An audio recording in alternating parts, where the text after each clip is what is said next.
Welcome to the 8th episode of the JP Eisenhauer Show. I'm your host, JP Eisenhauer, here with special guests Andrew Selover and Connell Scruggs for another episode. In this week's episode, we'll be reviewing my draft board and a quick look at the Super Bowl. We're going to start with the draft board.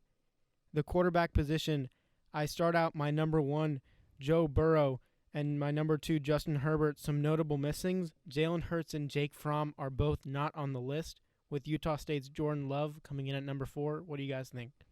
I think this is a pretty solid top 5. The only thing I change is I put Tua above Justin Herbert just because I think he's a better overall thrower over the ball. Although Herbert did have a great week at the Senior Bowl. That's been the consensus. Pretty much all the analysts and teams have said he had a great week at the Senior Bowl. I don't know. I like Tua better as a pure thrower, but yeah, that's think the only thing I would change. I think the injury concern on Tua might lower him below Herbert, and the fact that Herbert's been performing really well lately. He played a great game in the Rose Bowl when he decided to play against Wisconsin, led his team to victory there. It'll be interesting to see how he performs in the combine. I think if he has a good combine, he might move ahead Tua because they haven't been able to get a look at Tua due to his injury. So I think just those injury concerns might lower Tua, even though I do agree Tua's definitely – he has the arm to be up there.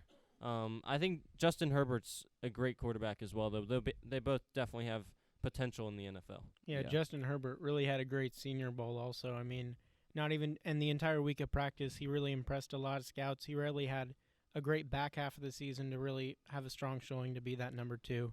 And another quarterback to mention, Jake Fromm, you said not in your top 5. I think Jake Fromm's definitely one of the best outside the numbers passers in this year's draft, but that's where his talent really lies. I think if you force him over the middle of the field, he's not that good, and I don't ever see him really starting a full year of football in the NFL. Yeah, and moving to the running backs, I don't think we're going to have any problem with the running backs. They've kind of been set for a while now with Jonathan Taylor from Wisconsin up at number 1, and someone who I really like who hasn't been talked about too much outside of those top 3 is Cam Akers from Florida State. He really had a great season, and he's someone who, with the combine and everything, can definitely improve his draft stock. Right, and I think, because of the injury he had, he kind of went out off of people's radars, but he's definitely a talented guy. And then the top 3 really, Jonathan Taylor, J.K. Dobbins, DeAndre Swift, they're all going to be pretty successful, pretty high-rated prospects. So really you can interchange any of those 3 guys and have a successful running back. So I think it's pretty I agree with the top 5 too. And I wouldn't expect to see any of those guys taking top 10 picks in the draft just because of what a running back does in the NFL these years. Just the durability of running backs. It's gotten to a point where running backs typically last, a top elite running back typically lasts only 6 years, 8 years in the league before they fade out just because of the number of hits they're taking and the just expectation of how they're supposed to block for their team's offenses. And a lot of these teams have really moved away from the running game a lot. So not all teams are looking for a top running back. I would say it'll be interesting to see which one goes first, J.K. Dobbins or Jonathan Taylor, both with great years. I think Jonathan Taylor's a little bit more explosive, but J.K. Dobbins is definitely explosive. Jonathan Taylor's a little bit harder to tackle, but both, I think, first-rounders for think sure. Only thing for Dobbins that could be a problem for him in the next level is that he's been running behind an offensive line that's just so dominant, and a lot of his runs he's just not touched. So, if he gets past, and I think that's another thing with Chuba Hubbard is, if he's not touched, he's gone. But if you get a hand on him, he's definitely not as good of a running back as the numbers show. So I think that's the only thing. Really, the top 3 running backs. I mean, all the top 3 running backs were able to have a great offensive line this year. It's going to be interesting to see how it translates. But they definitely have the talent and the measurables to be able to transfer that talent into the NFL. And I think all of them have the potential to have very successful careers. Moving to receivers, I already know Connell's going to have a problem with 1 and 2. And that's me putting CeeDee Lamb from Oklahoma over Jerry Jeudy from Alabama. Connell, let me have it. I just think, they're both great players. I think that isn't that outlandish. Just I don't think many people would have CeeDee Lamb at 1, but I'm gonna go with my guy Jerry Jeudy at 1 because just the way he runs his routes. I think it's unmatched in college football. I think he's the best route runner in college football, and definitely that can translate extremely well to the NFL. That's something that translates, because you look at Antonio Brown, a guy that had so much success in the NFL. Keyword had. But he got arrested again too, and he was a guy that ran like a high 4.6 40, and he was so successful just because how quick he'd get in and out of breaks and how successful he was running routes. So I think, Jerry Jeudy, he may not have the top end speed like Henry Ruggs, who can run under a 4.3 40.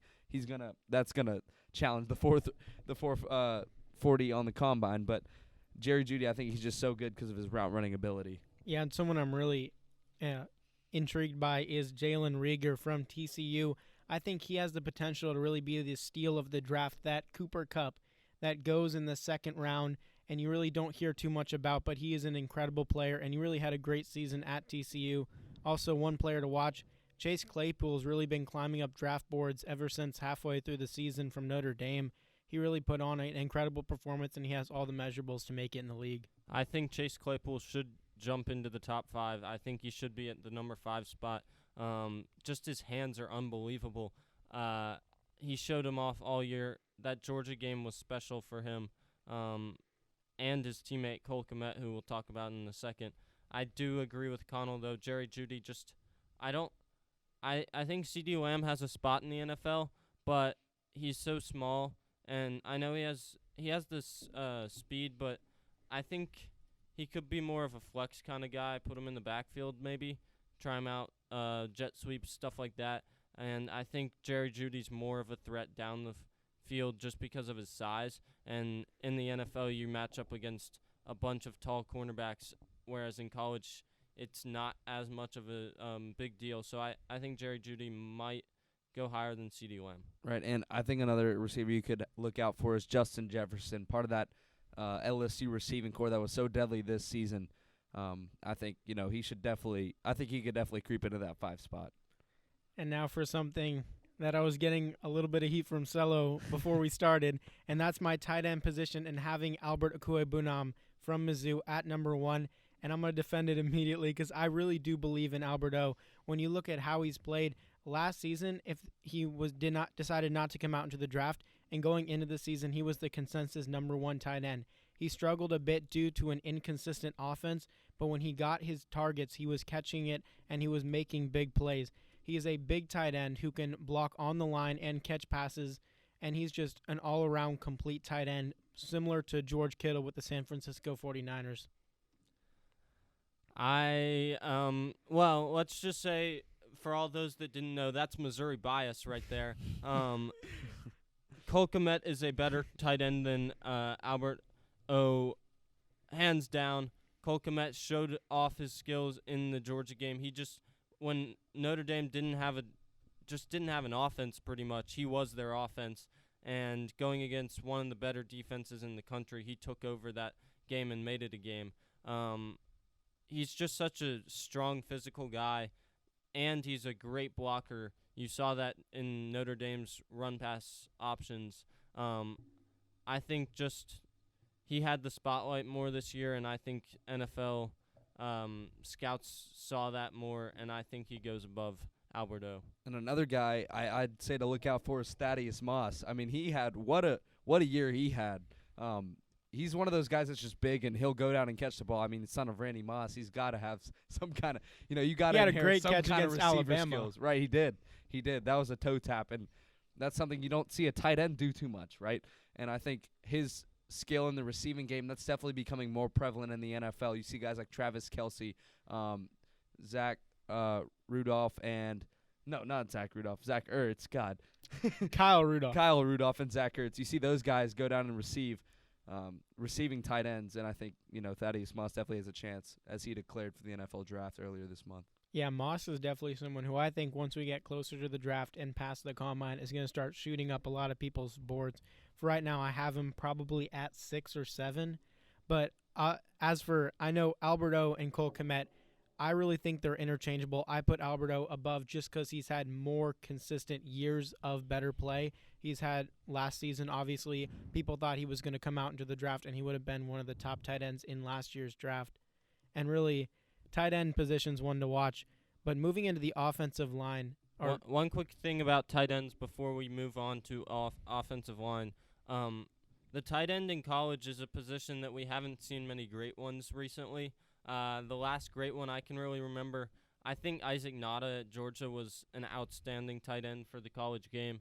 But I'm looking forward to watching Arik Gilbert at LSU out of Marietta. He's the number 1 tight end in this year's recruiting class. I think he could be the next really great tight end in college football and moving on into the NFL in a few years. Yeah, one last thing for the tight end, Eli Wolf, the Georgia tight end, really had a great week of practice at the Senior Bowl. Had a great Senior Bowl where we knew he was a blocking tight end, but he really showed up catching the ball. And moving to the offensive line, this is one of those drafts where it's top-heavy, and after that, there's a huge drop-off. So if you teams that need an offensive lineman are going to have to get an offensive lineman early. And the top of this draft, Andrew Thomas from Georgia, he just had an incredible season. And Tristan Wirfs from Iowa, those I think are the consensus top 2. And I've seen people interchange them a lot, but I do have Thomas from Georgia over Wirfs right now. I definitely also put Jedrick Wills. I wouldn't put him at the 4. I'd put him a little bit higher. I'd put him either at the 3 or the 2, just because of I think what's needed in the draft. The Giants are looking for an offensive tackle. They actually need 2 tackles, so they're just because of the way their offensive line has been playing. So I think that definitely helps offensive line players going earlier in the draft because they're going to go off the board earlier, obviously because of the Giants. And like that, I think Jedrick Wills, he's just a solid player. He contains the edge pretty well. He's a guy that's pretty mobile. Only gripe I have against him is he does get a lot of false starts. It's the one thing he needs to clean up going into the NFL is if he can clean up the amount of penalties he gets. But other than that, he's a pretty solid guy. You don't see him hold a lot. Yeah, Becton's measurables make him one of the top prospects this year. 6'7", 368 pounds. And when you look at him, he has great movement skills, and he's great in the run and pass. I think he's going to be – so he's someone who some analysts have him as their number 1 lineman. I have him at number 3 for right now. And now we're going to move into the defense with edge rushers. I think no one's going to be surprised that Chase Young from Ohio State is at the top of the edge rushers. Any comments on any of the other ones? No. That's Chase it. Young, period. That's all I got to say. Chase Young, and he's the only edge rusher that comes in the first round, I think. I think A.J. Epinesa goes in the first round from Iowa. I mean, look at Ohio State with the edge. They got Nick and Joey Bosa plus Chase Young. They've had some great edge years. That's pretty respectable for Ohio State up there. Yeah, and then moving to the interior, the defensive line, Derek Brown from Auburn at number 1 and Javon Kinlaw at number 2 from South Carolina. Really 2 of the best players in this draft. And when you get from 3 down, that's where it starts to get interesting. When you look at Okwara and Elliott and Davis and some of the other defensive linemen, I have Elliott from Mizzou at number 4. He didn't have one of his best years. He definitely had a better year last year. But when you look at it, 12 sacks, 44 tackles, 8 for loss, and 33 pressures. And he had an over 90 grade from Pro Football Focus in pass rush and run defense. Yeah, definitely a solid player. I think Raekwon Davis at 5 is about the right spot for him because, he was one of those guys that earlier in his career he had a lot of success, and then the last year, I'd say year and a half, he kind of dropped off a little bit. He hasn't really had as much success in the recent time, but he's still a solid player. He's still a guy that'll, get his hand in the dirt and get some sacks. But I definitely think the 5 spot for him is good, and I definitely agree Derek Brown at Auburn, it should be the consensus number 1 spot for the defensive line. Yeah, and moving on to linebackers, Isaiah Simmons been talked about possibly moving to safety. It's unknown if he's going to do that yet. I have him listed right now as a linebacker, and if he was safety or linebacker, he'd be number 1 at either. He's just such a freak athlete. And then my one player to watch, might be a little bit of Mizzou bias here, but he will be a later round pick, Cale Garrett. He really had a great season before getting injured. He would have been a 2nd or 3rd round pick. He'll probably slip into the 5th round with the injury, but he had a pick 6. He had a great season. He's a leader, and really I think he may not be one of the best linebackers, but he's someone you could put on your special teams to begin his career and could turn into like what we see with the Rams and Corey Littleton, who was an undrafted free agent who really came into his own. Yeah, I think it's an unusual year for linebackers because usually you have a Alabama linebacker in the top 5 on the draft board. But you could next say year, Terrell Lewis. Terrell Lewis could sneak in the top 5. He definitely had a good year, and he's more of an edge rusher, like outside linebacker type of guy. He's like a Von Miller kind of guy that's just gonna pretty much rush the edge as an outside linebacker, and he can also drop into coverage a little bit, but he's just a different kind of linebacker. But he could definitely fit into the top 5. And next year, I would think will be an Alabama year on the linebacker side. 3. Yeah, 3 in the top. 3 guys. 3 in the top 6, I would say, definitely next year by Alabama. And looking at the cornerback position now, going to the secondary, I think Jeff Okudah is really the consensus best cornerback in the nation. Where it gets interesting is after that, when you look at 2, 3, 4, and 5, really you could interchange them all. Jeff Okudah has separated himself from the pack, and when you look at the pack, I mean, when you look at Fulton, Henderson, Diggs, and Terrell, you can really put them anywhere. I mean, you could put Diggs up at 2, or you could put him down at 5. It just really depends on what teams are looking for out of their corners. Yeah, and I think Christian Fulton is definitely a good spot at number 2. That's definitely fits him. I think he's a guy the Falcons could pick up. I think C.J. Henderson, that's about – I agree with the top 3. I say Trayvon Diggs.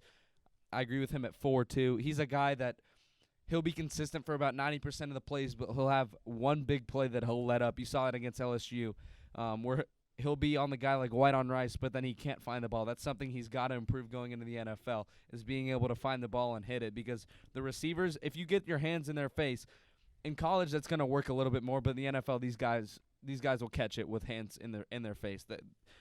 These NFL receivers keep getting better, and so the cornerback spot's got to keep evolving. And then A.J. Terrell, I think, a guy that lost a little bit of draft stock after the national championship. He just got burned by Jamar Chase. I mean, he was the weak link of the team, of the defense that game, and I think that definitely didn't help him.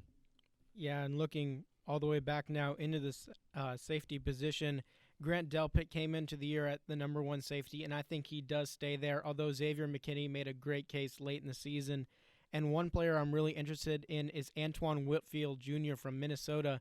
We got a chance to watch him against Penn State, and he was he played incredible. He had 2 interceptions in that game. One of them was an incredible interception, and he's just one of those players there. He always is around the ball, and he's someone who you want as your prototypical NFL safety. Another guy I'm interested to see where he falls in the draft would be Tanner Muse out of Clemson, just because of his versatility on defense. He can step up into the outside linebacker role, and then he can drop back into coverage as a corner or as a safety. I think just because of his versatility and his ability to tackle, he doesn't miss tackles. I think it'll be interesting to see which team wants him, just because of and how they want to use him, because of how many different uses Clemson found for him. Yeah, now moving into the final. Wait, one question about the safety. Is J.R. Reed coming back for another year, or is he declared for the draft? I think he has declared. He's someone who I haven't looked at too much, so I haven't put him on the list. When I first made this list 2 weeks ago, I think it was in question a bit. So I don't have him on this list. He might be in the next one. Well, I think, okay, if J.R. Reed has declared, I would definitely put him in the top 5. He's without question, I put him in the top 5 for safeties. If he has declared for the draft, I'm not sure. Undecided still. Undecided? If he decides to declare, I think that's definitely a guy that should be in the top 5. He's a playmaker. He's got speed. He's got extreme range. You saw that in the Notre Dame game. He's got so much range. And that Georgia defense, a very young defense this year, they actually played extremely well and were led by J.R. Reed there. Now moving into special teams. These are the positions I'm sure everyone cares about the most. Kicker Dominic Eberle from Utah State really is the best kicker. He's drilled a lot of deep kicks. He's got a great leg and incredible accuracy. The punter Brandon Mann from Texas A&M is the top punter in this draft, and long snapper Blake Ferguson from LSU. And yes, I scouted a long snapper. They have been drafted recently in the 6th round in the past few drafts, and in a few years ago there was even a long snapper drafted in the 4th round. So yeah, this is not a department I know too much about, so I'll just let you go with that, JB. I'll agree with all of this. Kicking-wise, I would also look at Rodrigo Blankenship out of Georgia. He definitely has some draft potential in the later rounds. Hot Rod. And now looking to this Sunday, the Super Bowl between the Kansas City Chiefs and the San Francisco 49ers, a much-anticipated game where when you look at the layout of the game, it's very similar to last year's Super Bowl where you have one team with an incredibly high-powered offense and an on and off defense, and one team that's built through the run game and built through defense. And I think it's going to be a really interesting game to watch. Both teams have a great chance to win this game. Connell, who do you have in this one? I got the Chiefs. I got them 28-24, and I think the reason I picked the Chiefs is they've just been hot all playoffs. Really, you saw them get down 10 to the Titans and 24 to the Texans, and they come and blow out both of those teams. So a team like that can just at any moment go and score pretty much at will. That team can pretty much score anytime they want. If they're hot in Miami, and it's going to be hot in Miami, it's going to be like 75 or something like that. That definitely bodes well for the passing game, which is the Chiefs' offense pretty much. That's a reason why I got them scoring 28 points. I think that's pretty high for the 49ers just because of the pass rush they got. But I think, with the weather and the way the Chiefs have been playing in the playoffs, I think it's going to be a little too much for the 49ers, who definitely are going to put up a fight. That's an extremely good team, especially their run game. And the past two games, the Chiefs against the Titans and the Texans, they got down early. They let themselves put themselves in the hole in both games, more so in the Texans games. But you saw in the second half how they really battled back. This is definitely a second-half team. And I could see the 49ers jumping out early. But Kyle Shanahan, watch out. Don't let it happen again. 28-3. Oh, my God. If it happens again, he might have a heart attack. Don't let it happen again. I got the Chiefs winning this one 37-31 and come back. That's high scoring. All right, yeah. I think if that happens again, he'd get a heart attack.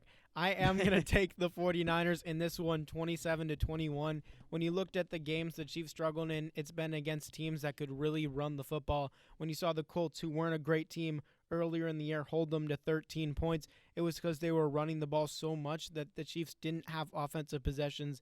And I think the 49ers have the ability to really drain the clock and slow this game down with their run game.